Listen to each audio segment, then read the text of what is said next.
The goal of this content is to show that HBAO versus SSAO in Battlefield 1 does not have a major impact to performance between AMD or NVIDIA. We already benchmarked the game on our GPUs. Now we're back to benchmark just the ambient occlusion settings. And before diving into the benchmarks, the plan is to go over what ambient occlusion actually is, what horizon-based is versus screen space, Z-buffer, and its impact on how these work and all that stuff. But before that, this content is brought to you by Rosewell and their new Coleman case, which has a limited offer that includes a power supply with the purchase of the Coleman tempered glass side paneled case. Let's start with the name, ambient occlusion. Occlusion is the obstruction of one object by another, and ambient in this case is a reference to the ambient light source in game. For almost all games, ambient light comes from a single source, and for Battlefield, that's a faked sun, which is really just a light traced across a skybox. Ambient light scatters more or less everywhere in game, and that's with a mostly uniform pattern, but there's also directional light, which impacts how the light meets at a single point, and that makes for uneven shadows and lighting on certain surfaces, depending on where the light's coming from. Occluded surfaces are the most noticeable as recipients of uneven shadowing and light. Objects that are visible to the player but are not visible to off-screen light sources will feel the most bereft of natural shading. The best, earliest example of this mix of directional and ambient light is the movie Toy Story, wherein Woody's mouth appears LED backlit, almost like a monitor, and that's because of the mix of ambient and directional sources of light. This can be resolved with various AO techniques. AO methods help approximate shadowing of areas with mixed levels of light interaction. This used to be done with shadow tracing and CGI, but has generally been far too expensive on system resource availability to crunch in real time. It's a lot different when you're rendering it for a movie. Gaming GPUs use SSAO, HDAO, HBAO, VXAO, or any number of other real-time ambient occlusion solutions, or you could always go off, of course.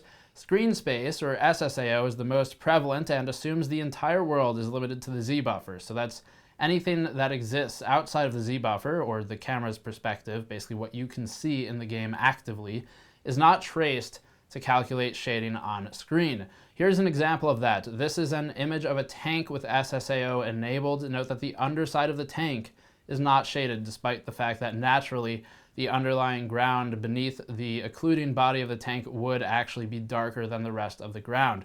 This happens because the tank's underside is not drawn in the Z-buffer, it's not visible, and not visible to the player, so it's not rendered, obviously. The geometry isn't needed, why would you draw it?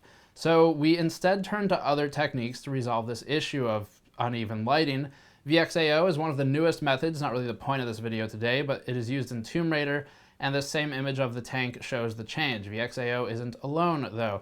Other forms of AO, like AMD's HDAO, not too prevalent these days, and NVIDIA's HBAO+, also not that crazy common, but it is in some GameWorks titles, have both resolved issues with attenuation, out of frustum objects, noise and grain within shadows, and discontinuity. We've talked about this in the past too. Earlier this year, I wrote about a 2,000-word article, plus or minus, about ambient occlusion and other game technologies that impact lighting, shading, HFST, all that stuff.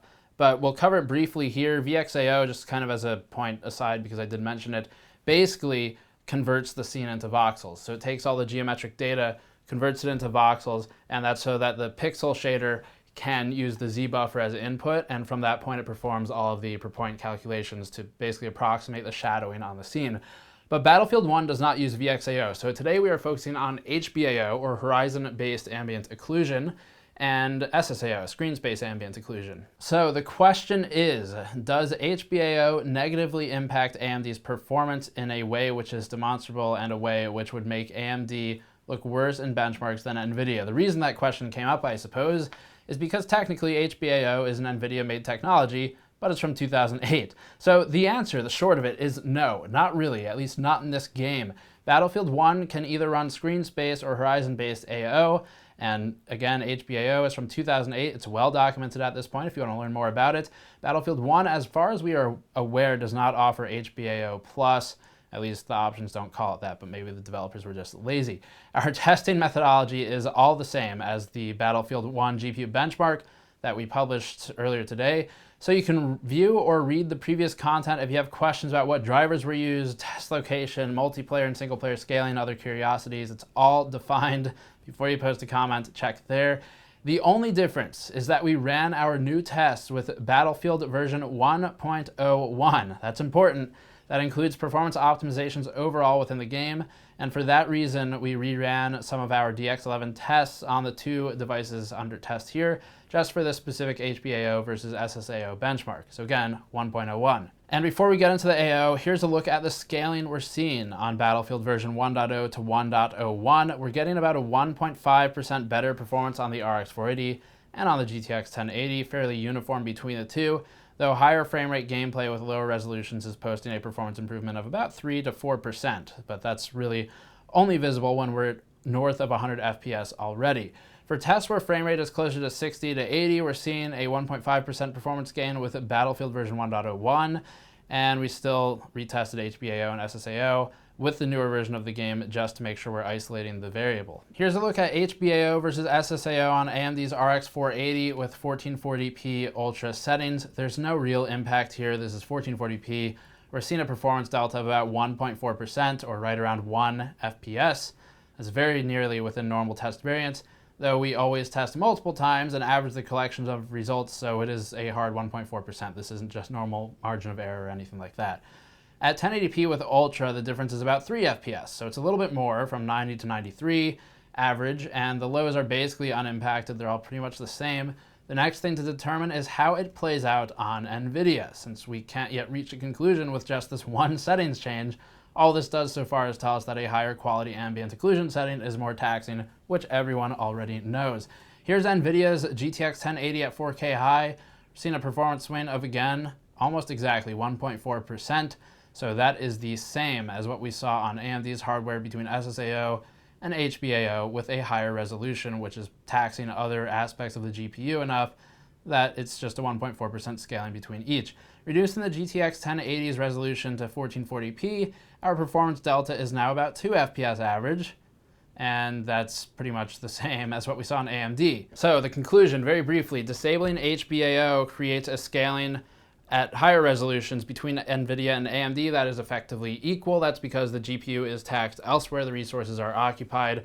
So we've got about a 1.4% change.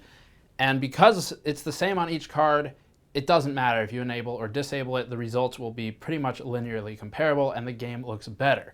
And it's 1.4%. So if you're just playing and you're not benchmarking, probably have it on anyway, because if you really need 1 FPS, you're in bad shape and it's time to get a new GPU or reduce the settings elsewhere. As for the lower resolutions, that's where we see a little bit more of a difference. It's a 3% difference versus 3 FPS versus 2 FPS. Obviously, it depends on the scale of the range of the data, which is different between the two cards. But the percentage difference basically is a 1% advantage for NVIDIA at lower resolutions when running frame rates that are in the 80 plus range, 80 to 120 FPS in this point. So it's really not significant in the scheme of things. 1% only at the higher frame rate test runs, and that's generally going to be with lower resolutions where you're not bottlenecked just because you're pushing so many pixels through the pipe anyway. So hopefully that answers that. As always, Patreon link in the post-roll video. If you want to learn more about ambient occlusion, all that stuff, there is a link in the description below. There's two. One's the GPU benchmark for Battlefield 1. The other one is our description definition deep dive article on ambient occlusion and other game technologies. So as I said, Patreon link, post-roll video helps out directly. Links below. Subscribe for more. I'll see you all next time.